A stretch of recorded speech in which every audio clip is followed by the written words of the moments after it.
Bom dia, povo abençoado de Jesus. Vamos continuar então, né? Estudo do livro de Jeremias, do profeta Jeremias, do capítulo 9 ao 12. E Deus continua falando através da boca do profeta a sua queixa, como que aquele povo que ele tirou do Egito, da escravidão, estava tratando ele, né? Menosprezando a sua palavra, menosprezando os seus ensinamentos. E como se não bastasse, né? Um povo que tinha um chamado de ser santo para levar a palavra dele e implantar a lei dele em todas as nações, para ser testemunho do poder dele, ou seja, um povo chamado pelo nome dele, do qual Deus manifestava no meio daquele povo.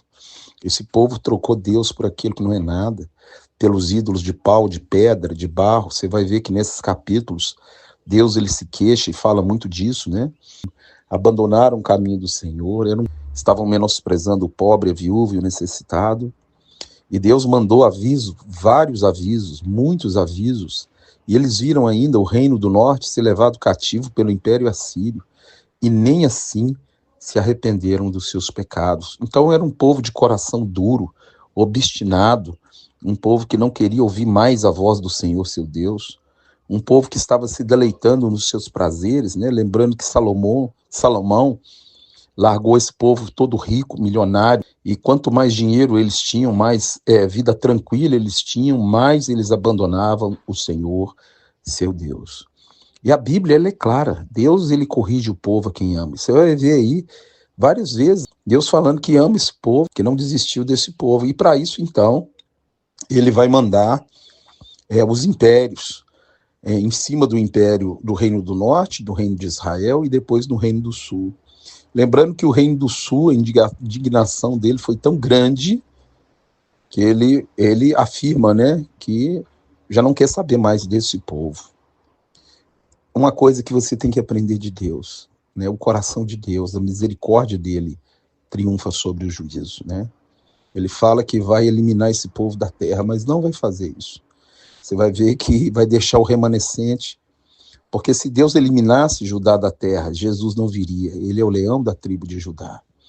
É interessante que no livro de Êxodo, capítulo 32, né, Moisés fala que se Deus não for com ele, que é para riscar o nome dele do livro. Olha que coisa. E por que Moisés falou isso? Porque Deus falou com Moisés que ia exterminar o povo e de Moisés faria uma outra nação. Logicamente, Deus estava testando Moisés. Por que ele estava testando Moisés? Porque se ele eliminasse todo o povo, Jesus não viria. Lá em Gênesis 49, de 8 a 10, fala que Jesus viria da tribo de Judá, é o leão da tribo de Judá. Então Deus estava testando Moisés para ver se Moisés verdadeiramente seria um líder que intercederia pelo povo, entraria na brecha pelo povo, assim como Jesus fez por nós. O preço do pecado é a morte. Quem merecia morrer na cruz, quem merecia o lago de fogo, éramos nós.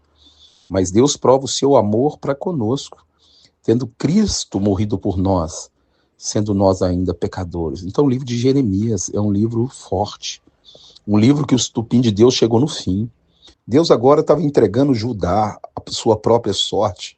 Ele diz aí nesses capítulos que eles clamem aos ídolos de pau, de pedra, de barro e de ouro, e que esses ídolos agora venham socorrer eles, porque ele não ia fazer mais, ele ia sair fora, ele ia enviar a Babilônia, um povo do norte terrível, cruel, para tratar com esse povo.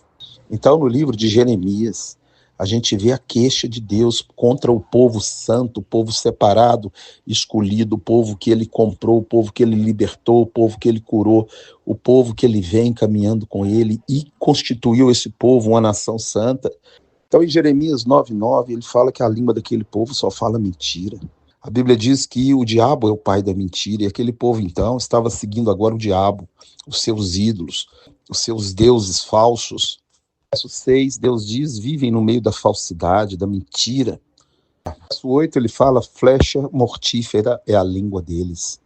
Da boca já não saía palavras de edificação, já não eram mais sacerdócio real, já não eram mais o povo santo, mas era um povo corrompido. E a Bíblia fala que um crente desviado, ele é pior do que o do mundo, porque ele fica 7 vezes pior. Então esse povo que foi chamado para ser santo, agora estava 7 vezes pior do que as nações em redor. Estavam queimando seus filhos a Moloque, você já pensou? Fazendo sacrifício humano.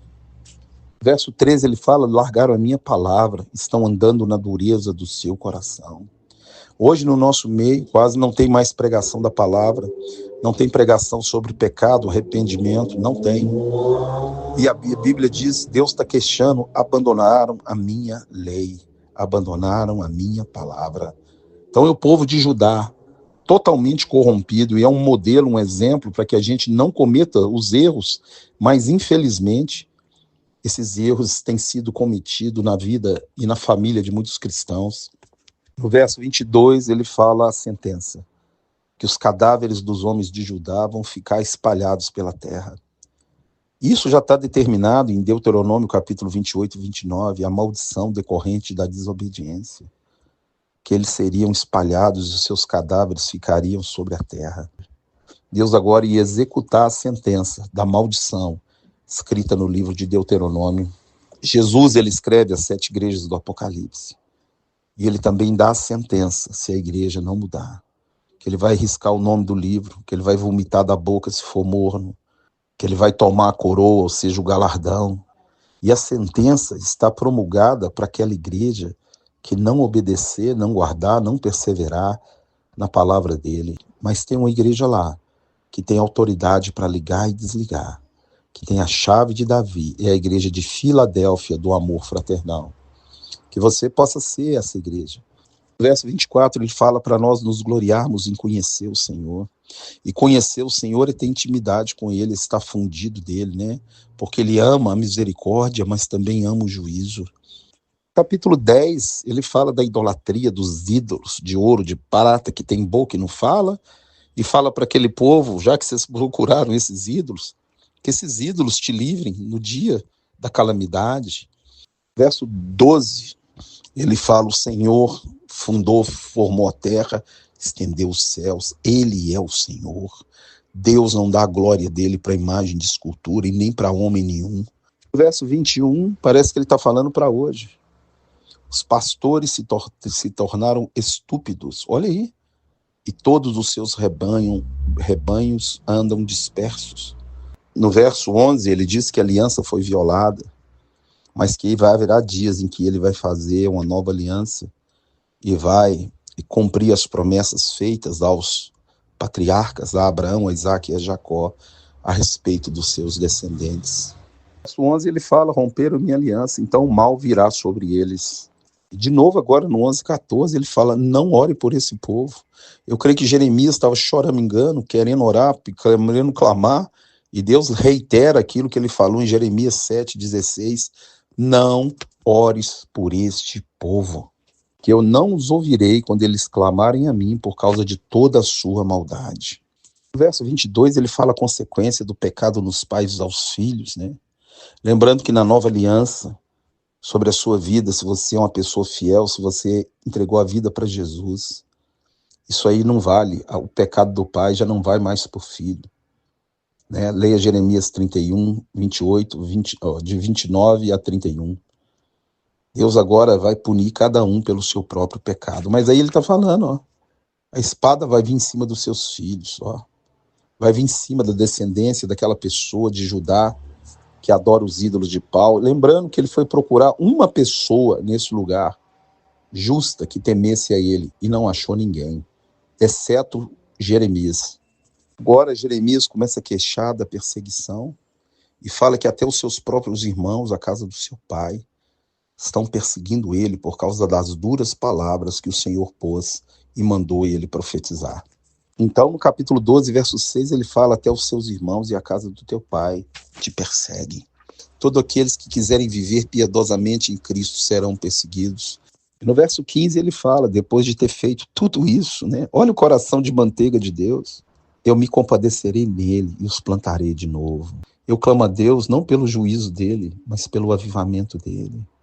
Deus é poderoso para restaurar essa igreja que está aí e trazer um grande avivamento no qual os filhos se converterão, os pais se converterão, e o Senhor vai curar a nossa terra.